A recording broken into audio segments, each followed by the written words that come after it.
Welcome to the HIT Podcast, H.I.T, Human Resources, Insurance, and Technology. I'm your host, Toby Kennedy. As we do every week, we're dropping into your feed on Tuesdays with what I hope are bite-sized, digestible, but really fun, really interesting, really good conversations going on in this space. This week's episode will be really awesome. It is brought to you by Montage Insurance Solutions. And without any further ado, I bring on my guest, Kelly Ellison. Kelly, how are you today? I'm great. Thank you so much, Toby, for having me. Good. Thank you. And thank you for being on.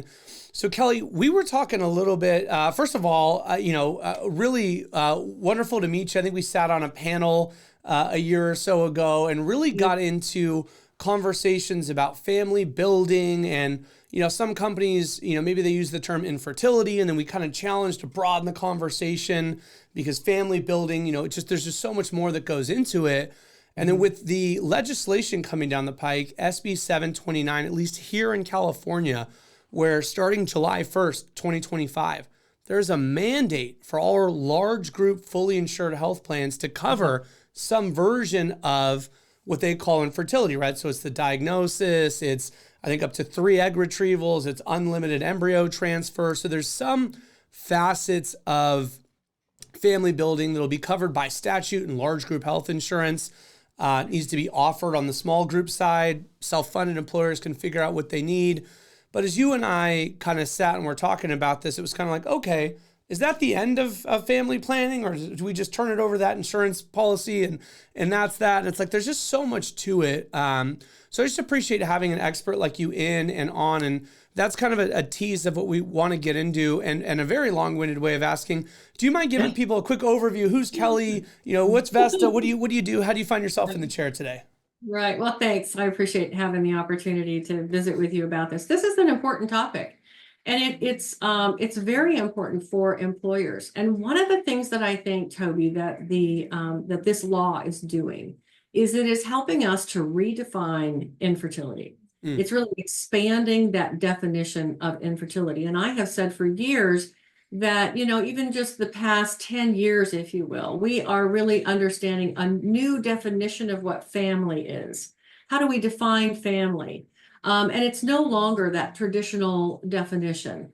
Just as infertility is no longer something that is just going to be for a heterosexual couple, right? So we have so many different choices now, more choices than we've ever had before. Vesta for Families, which is the company that I created several years ago, is really about helping employees to really understand what is the best path for them. So we really address issues such as adoption, foster care, surrogacy, and egg donor. Now, in the case of infertility, there's a lot of opportunity here for, many times a couple or even an individual might go through an infertility journey and find out that it's just not going to work for them. And there's a lot of money that's spent there. There's certainly a number of emotional expense that has. It can really be a very trying experience. So how does that impact an employer? Well, we know how it impacts an employee. It's expensive, it's emotional, it's complex. It's time-consuming.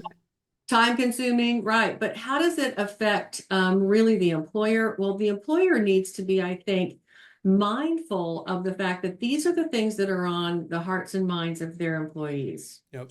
And let's be honest, we're not standing around the watering hole talking about our infertility. Yeah. So this is not something that's being shared on a large basis. This is a very private experience. Many people are experiencing this privately. But when they experience this privately, what does that mean for an employer? It means that their productivity drops drastically.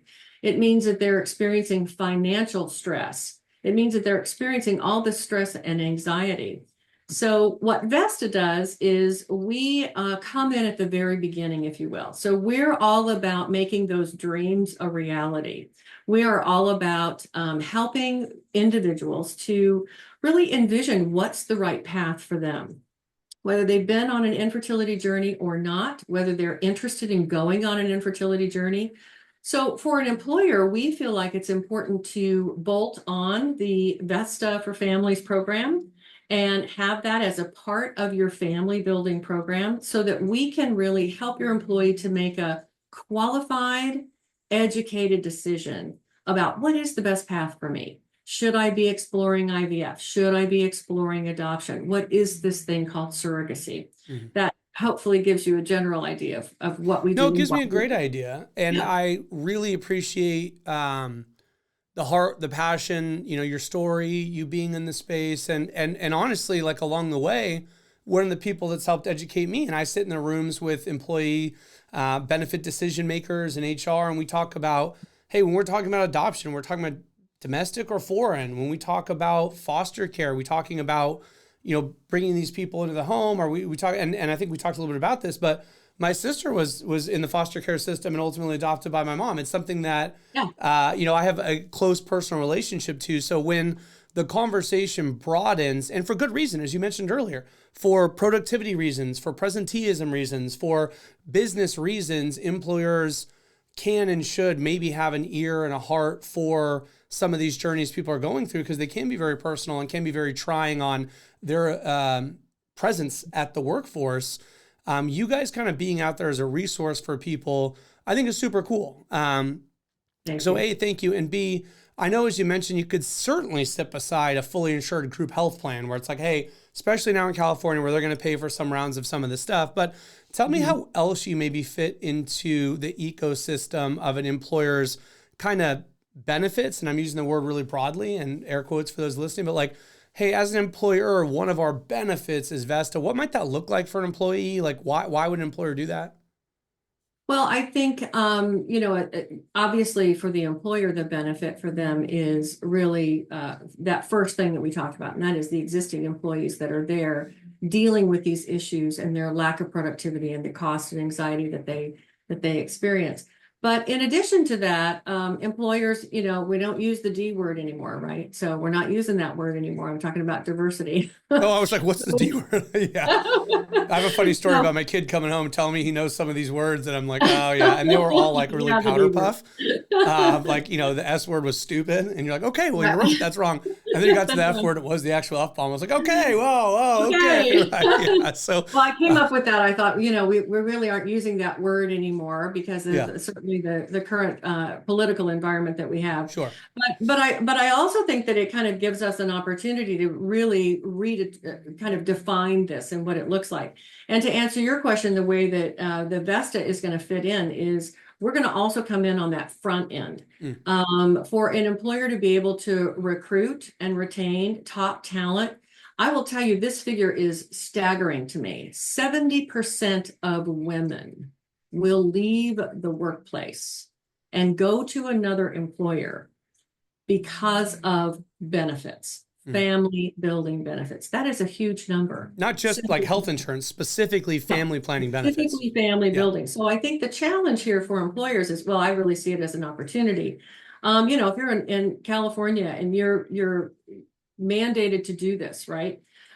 Basically, what you're going to have to do is review your healthcare, review your insurance. All of them are looking at it right now. How do we need to do this before July?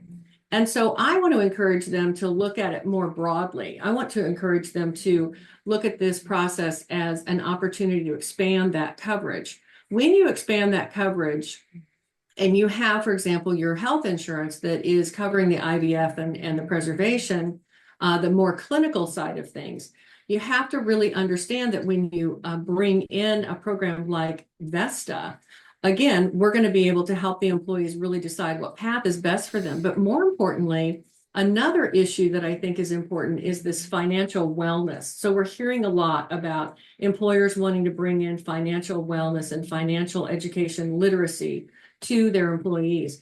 A lot of folks don't realize that well, they probably do, but many people, I don't know the exact percentage, Toby, but I think it's many people really go bankrupt because of medical yeah, yeah. expenses.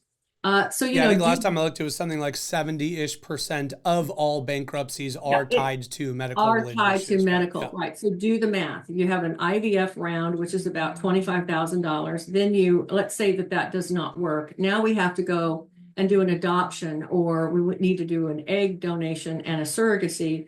Egg donation and surrogacy combined, you're talking about $200,000. Yeah.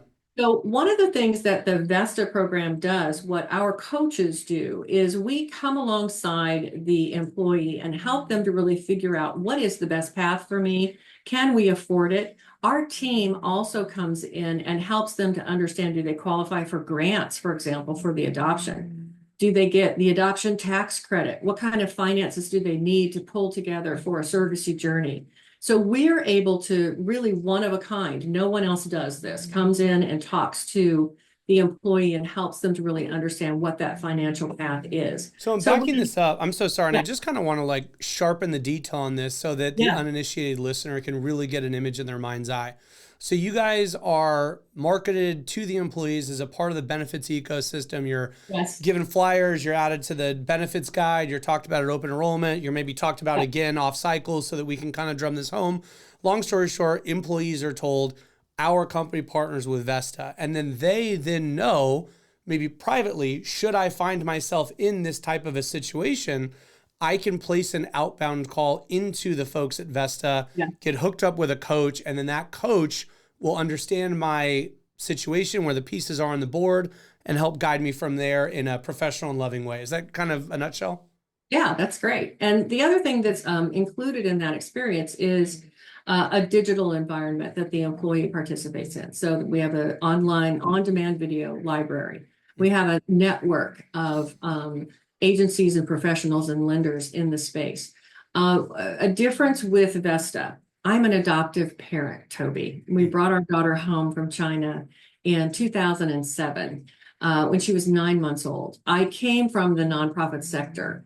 And so my lens on life is really about adoption, really about financial well-being, those kinds of things. And my team is made up of surrogates, surrogacy, intended parents, and adoptive, prospective adoptive parents or adoptive parents that have already gone through the Yeah. program.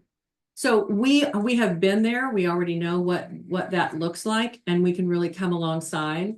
But also, what's more important is that we have a real connection into the community, a curated network, if you will, of thousands of providers, and we really know these providers. These are not people that we're just picking out of the sky and saying, "Yeah, we're going to partner with them." No, we know them. We work You with almost them. said yellow pages. I could see it. I could see it I in your know, I eyes. know, I know. Thank you. I didn't want to say Yellow Pages because it dates me. So Well, me beating you we to the saw me punch, I thinking guess, of you. gets me on the same train where I'm like, but you know, the old school, the Rolodex, yeah. Yes, exactly, exactly. But that kind of helps. Hopefully, that helps anyone who's listening to get really an idea of this. I think we're excited about what's happening in California, and if you want to know, there are other states. Obviously, you can look Yeah. at resolve.org, and they have a very comprehensive map. There's over 23 states that are either mandating this or providing preservation or in various different ways. I've got the map pulled up on my computer. It's a very comprehensive map where you can actually scroll down and select your state and find out what the laws are in your state as it relates to fertility treatments. Yeah, and that's So something anyone can do, obviously. And then should anyone, we be partnered with Vesta, that's something we can call you. You guys can kind of yeah. wrap an arm around the shoulder. Let me ask you a question that might not be immediately clear. Do you guys tend to sit in lieu of, beside, or both, neither, neither, with someone like a carrot progeny, the type of benefits that help facilitate, as you mentioned earlier, almost a divide between the clinical piece of family building and then where I perceive you guys to come in, the spot where folks say, you know what, conceiving between the two of us is evidently maybe not in the cards for us. However, Right. we do want a child in this home. Right, right. Well, I'm glad you asked that. So we have a partner. Win Fertility is Yeah. one of our channel partners. We've been working with Win Fertility for a number of years. And that's how we really kind of come together. So Win Fertility has, they do a lot of different programs from menopause to fertility. They manage a lot of those programs. Vesta partners with Win Fertility. So we really are their adoption surrogacy coaching and program. And through that, we work with many corporations, NVIDIA, Chewy, we work with many corporations together. So that is one of the things that, and to answer your question, we do come alongside. We can come alongside other channel partners Yeah. who are providing just the fertility. So if an employer is saying, well, I only have a fertility benefit through my insurance, or maybe even perhaps through Carrot or another provider, definitely Vesta can come in. We can bolt on to any of that and work very, very friendly in that environment. Can I ask one last question, maybe to bring us home? You touched briefly on it, and it really fascinates me as an emerging benefit. You mentioned menopause earlier, and I don't know how much employers or even the average benefits consultant might have an understanding of why would I be drilling down on this right now, and why does that matter? Well, I can't speak directly to menopause because we don't provide that, but I can tell you that one of the trends that we are seeing is that employers are looking for a whole package. They're looking for going to one or two places to get this whole package of continued care, if you will. So from infancy to menopause, even when we talk about elder care. Mm. Elder care is kind of being bolted onto that as well. So what we're seeing in the market is that a lot of employers are wanting providers to offer a multitude of programs and be able to speak to that whole continuum of care for that employee. Yeah, because the way I perceive it is sort of, if we can paint with a super broad brush, what we're trying to say as an employer is there might be things in your world that are causing you fill in the blank, angst, difficulty, trouble, struggle, stress, etc. We as an employer want to hear maybe some of the more meaningful ones and or find a solution that is a meaningful solution to the swath of you that are experiencing this specific version of a stressor or a change or a difficulty, and therefore provide you perhaps a solution. And I know that's kind of a broad brush, but that's how I think a lot of these things, even elder care, as you mentioned, wind up falling into this conversation. Because what we're trying to say is, listen, even just coldly business-wise, we're trying to give you all the tools you need to sort yourself out and get right back on that assembly line, right? Right. Well, it makes sense. And, employers are, a lot of employers don't know how to deal with adoption, don't know how to answer those questions, don't know how to answer the menopause questions, elder care questions. There's a lot of, all of these things are a part of our lives and it's complex. Mm. And so it's really in their best benefit to make sure that they are partnering with providers that have the expertise in these areas. Mm-hmm. And folks just don't really understand how complex some of these processes can be. And the more complex, so one of the things that I think is really important is don't think about, do you really want to subject your employee to the Google search? Right. The Google search. So going out and searching whatever it is, adoption, surrogacy, going out and searching any of these things. Do you really want to subject your employee to that? When the alternative is being able to offer this very turnkey solution that is a network of providers that can really guide them. And at the end of the day, it helps them to save money. The employer saves money.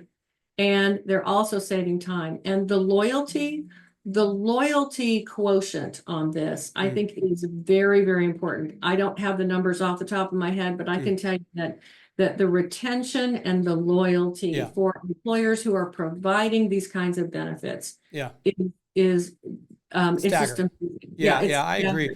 And only because you bring up money, we're not talking about a break the bank type of partnership when Vesta comes in. Can you, not to put you on the spot, but maybe just give me broad strokes of, if someone's looking to say, hey, listen, I am interested. You're right. You guys have made a lot of good points.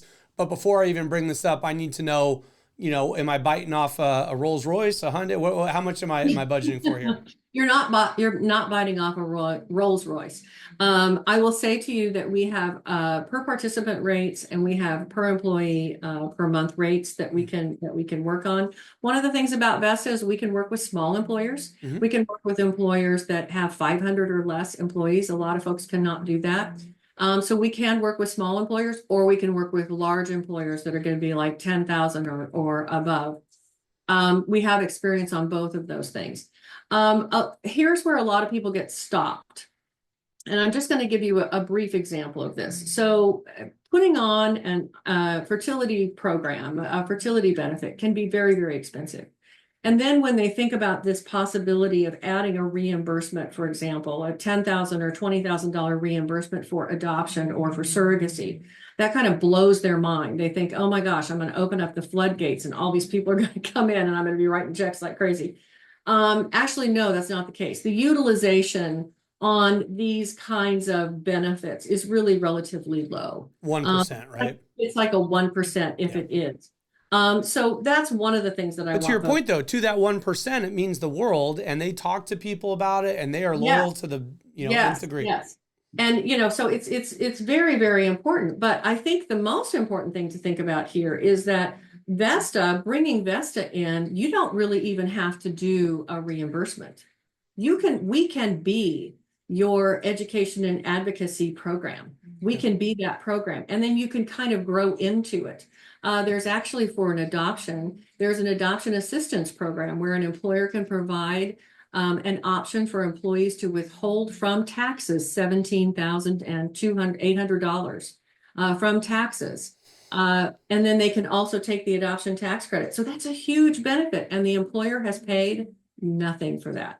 Yep. Only has created a policy in their workplace. Vesta can show them how to do that. And then when they bring in our education and advocacy and our financial support, there's your program. So now you can kind of grow into this. And again, it doesn't break the bank. We can do per participant rates or per employee per month rates. Yeah, I've always, in my experience, as we've presented to you guys, found the employer to find you guys affordable. So I want to give you a chance to say it's not a bank breaking. I thought that with SB 729 coming down the pike, we wanted to make sure we covered it on the show. And I think we wanted to take a unique angle, which I think we did today, which is talking about how, yes, this is coming down the pike, Mr. and Mrs. Employer, so it is a requirement. But while you're going to satisfy that requirement, perhaps it's a time to look to building around that and being thoughtful about that. So Kelly, I can't thank you enough for your time today. Thank you, Toby. And, I appreciate so much the opportunity to talk about this. It's one of my favorite subjects, of course, and love having the opportunity to share what Vesta does, but also to give folks just a broader understanding of how they can support their employees in this way. So thanks so much for the time. Yeah, I appreciate that so much. Thank you very much. That's all the time we have this week on the episode. Thank you guys so much for watching. Thank you to our sponsors, TrueHue and Excel. Join us next week. Join us every week. And until next week, make this the best week yet.